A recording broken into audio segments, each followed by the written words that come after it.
ಓಂ ಚೇತನಾ ಚೇತನ ಜಗನ್ನಿಯಂತ್ರೇ ಅಶೇಷ ಸಂವಿದೆ ನಮೋ ನಾರಾಯಣಾಯ ಚ ಸರ್ವಶಕ್ರಾದಿವಂದಿತ. ಯಾವುದಾಯ್ತೀಗ? ಇಲ್ಲಿದೆ. ಪೂರ್ಣಾನಂದ ಪೂರ್ಣಕರ್ತ ನಚ ಪರಮಗತಿವ್ಯ ಇದೇ ತನಾಗಬೇಕಾದ್ರೆ ತದೀಶ್ವರ ಮುಕ್ತಾಪಿ ಭೋಗಾ ಭುಕ್ತೌ ಭವಂತಿ. ಈಗ ಒಂದು ಪ್ರಶ್ನೆ ಬರ, ಇವತ್ತು ದೇವರು ಭೋಗ ಇದೆ, ದೇವರಿಗೆ ಭೋಗ ಇದೆ ಇಲ್ಲೋ? ಇದೆ. ಆದರೆ ಜೀವರಿಗೂ ಭೋಗ ಇದೆ ಅಂತ ಹೇಳ್ತೀರಲ್ಲ, ಆನಂದ ಸಾಮ್ಯ ಬರಬೇಕಲ್ಲ. ಈಗ ಆತ ವಾದ ಹಿಡ್ಕೊಂಡಿದ್ದ. ಅಷ್ಟೇ ಅಲ್ಲ, ಜೀವರು ಏನಪ್ಪ ಅಂದರೆ ಕೆಲವು ಸರ್ತೆ ಹೀಗಾಗತ್ತೆ, ವ್ರತದಡಿಗೆ ಬಿಡಿಸಿರ್ತಾರೆ, ಅನವತ್ತು ಬೇರೆ ಬಿಡಿಸ್ತಿರ್ತಾರೆ. ಆದರೆ ಆ್ಯಕ್ಚುಲಿ ವ್ರತದಡಿಗೆ ಅನವೃತ್ತದಡಿಗೆ ಎಂಜಾಯ್ ಮಾಡೋನು ಇವನು. ಅವರು ಸ್ಪೆಷಲ್ ಅಂತಾರೆ ಕಡಿಮೆ, ಅವ್ರಿಗೆ ಸಿಗದಿದ್ದ ಅಡ್ವಾಂಟೇಜ್ ಇವ್ರಿಗೆ ಕೆಲವು ಸಿಕ್ಕಿಬಿಟ್ಟಿದೆ. ಅದು ಅಡ್ವಾಂಟೇಜ್ ತಿಳ್ಕೊಂಡ್ರೆ ಆ ವಿಚಾರ ಬೇರೆ. ಆ ರೀತಿ ಏನಾದ್ರು ಆಗುತ್ತಾ ಮುಕ್ತಿಯಲ್ಲಿ? ದೇವರಿಗೂ ಸಿಗದ ಭೋಗ ನಮಗೆ ಸ್ಪೆಷಲ್ ಆಗಿ ಸಿಗುತ್ತಾ? ಅದೊಂದು ಪ್ರಶ್ನೆ. ಅದಕ್ಕೆ ಹೇಳ್ತಾರೆ ಇಲ್ಲ, ಸಿಗೋದಿಲ್ಲ. ಯಾಕೆ ಅಂದರೆ ದೇವ್ರ ಭೋಗ ಎಂಥದ್ದು ಗೊತ್ತಾ? ಒಂದಿಲ್ಲ ಅಂದರೆ ಪೂರ್ಣ ಆಗೋದಿಲ್ಲ. ಈ ಮುಂದೆ ವಾಕ್ಯ ನೋಡಿ, ಈಶ್ವರಸ್ಯ ಸರ್ವತ್ರ ಚ ಸ್ವತಃ ಏವ ಪೂರ್ಣಾನಂದತ್ವಾತ್ ಅಭೋಗಸ್ಯಾಪಿ ಸಂಭವಾದಿತಿ ವಾಚ್ಯಂ. ದೇವರು ಏನೇ ಇದ್ದರೂ ಕೂಡ ಎಲ್ಲ ಇರಬೇಕು ಅಂತಿಲ್ಲ ಅಂತ ಹೇಳಿದ್ರೆ ಹಾಗಲ್ಲ, ಎಲ್ಲವೂ ಪೂರ್ಣ ಇದೆ ದೇವರಲ್ಲಿ. ಪೂರ್ಣಾನಂದ, ಪೂರ್ಣಭುಕ್, ಪೂರ್ಣಕರ್ತ, ಪೂರ್ಣಜ್ಞಾನ, ಪೂರ್ಣಭಾಗ, ಪೂರ್ಣಶಕ್ತಿ. ಇದು ದೇವ್ರ ಬಗ್ಗೆ ಈ ಪದ ತಿಳ್ಕೋಬೇಕು. ಎಲ್ಲಿ ದೇವ್ರ ಬಗ್ಗೆ ಗುಣ ಹೇಳಿದ್ದೀರೋ ಹಿಂದೆ ಪೂರ್ಣ ಸೇರಿಸ್ಬೇಕಾದ್ರೆ, ಉಳಿದವ್ರಿಗೆ ಯಾರು ತಕ್ಷಣ ಪೂರ್ಣ ಸೇರಿಸ್ಬೇಕಾದ್ರೆ, ಇಲ್ಲವ್ರು ಏನಾಗೋದ್ರೆ ದೇವ್ರ ಕಾನ್ಸೆಪ್ಟ್ ಬರೋದೇ ಇಲ್ಲ. ಇದನ್ನು ಅರ್ಥ ಮಾಡ್ಕೋಬೇಕು. ಇದನ್ನು ಸಂಭವ. ಇದು ಒಂದು ಕೆಲಸ, ಒಬ್ಬ ಶ್ರೀಮಂತ ಇದ್ದಾನೆ, ಸುವರ್ಣ ನಾಣ್ಯ ಇಟ್ಕೊಂಡಿದ್ದಾನೆ, ಅದು 100.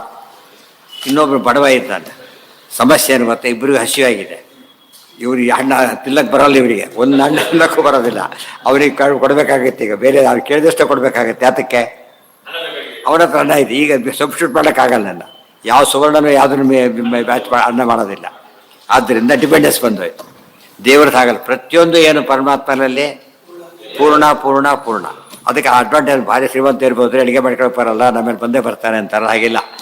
ದೇವ್ರು ಏನು ಬಯಸೋದಿಲ್ಲ ನಮ್ಮಿಂದ. ಅವ್ನು ಏನು ಇಲ್ಲ ಅಂದರೆ ದೇವ್ರು ಆಗೋದಿಲ್ಲ, ನೆನಪಿಟ್ಕೋಬೇಕು.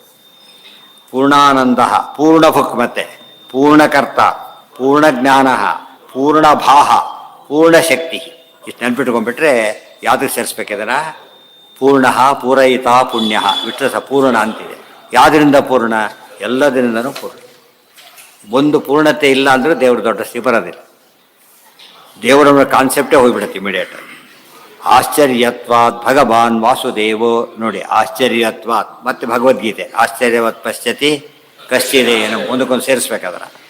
ವಾಸುದೇವೋ ವಿರುದ್ಧ ಶಕ್ತಿ ನಚ ದೋಷಸ್ಪೃಕ್ಕೀಶಃ. ಪರಮಾತ್ಮ ಆಶ್ಚರ್ಯವಾಗಿದ್ದಾನೆ. ವಾಸುದೇವ ಅವನು, ಬೇರೆ ಯಾರೂ ಆಶ್ಚರ್ಯರಲ್ಲ. ವಿರುದ್ಧ ಶಕ್ತಿ, ವಿರುದ್ಧ ಶಕ್ತಿ ಇದೆ. ಮಾಡಬಲ್ಲ, ಮಾಡದೇ ಇರಬಲ್ಲ, ಹೇಗೆ ಬೇಕಾದ್ರೂ ಮಾಡಿಸಬಲ್ಲ. ಇದು ಎಲ್ಲರಿಗಿಲ್ಲ. ನ ಚ ದೋಷಸ್ಪೃಕ್ಕೀಶ. ದೋಷದ ಪ್ರಶ್ನೆ ಮಾತ್ರ ದೇವರಿಗೆ ಇಲ್ಲವೇ ಇಲ್ಲ. ನಿರ್ದೋಷತ್ವ, ಇದು ಗುಣಪೂರ್ಣತ್ವ.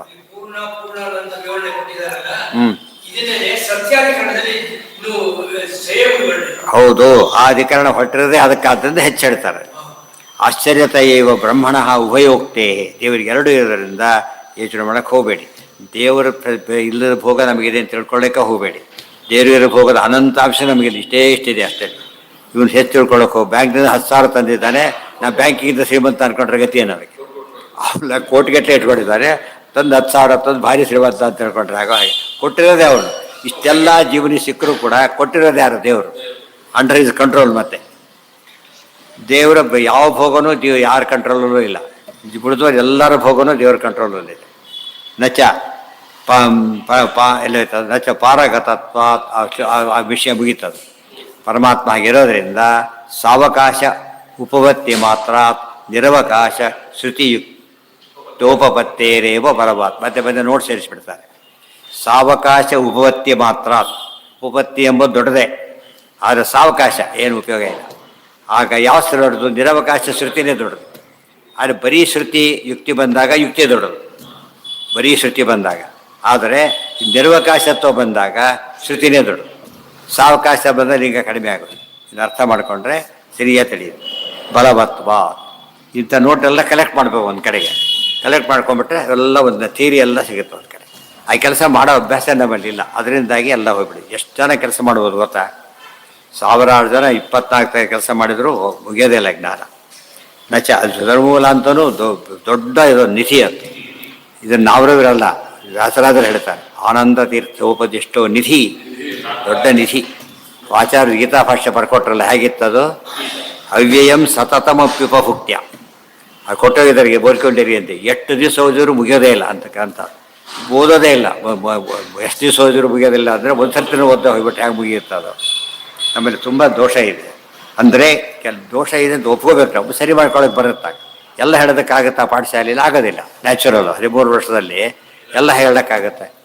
ಗೊತ್ತಾಯ್ತು ಅಂತ ಹೇಳಿ ಏನು ಮಾಡೋ, ಎಲ್ಲ ಬಿಡಬಾರ್ದು. ಏನು ಮಾಡಬೇಕಾಗ ಒಂದು ಸ್ಟಡಿ ಮಾಡೋಕ್ಕೆ ಅನುಕೂಲ ಮಾಡಿಕೊಟ್ಬಿಡ್ಬೇಕು, ಮುಂದೆ ಓದ್ಬೋದು, ಅವ ಸರಿಗೆ ಹೋಗೋದು.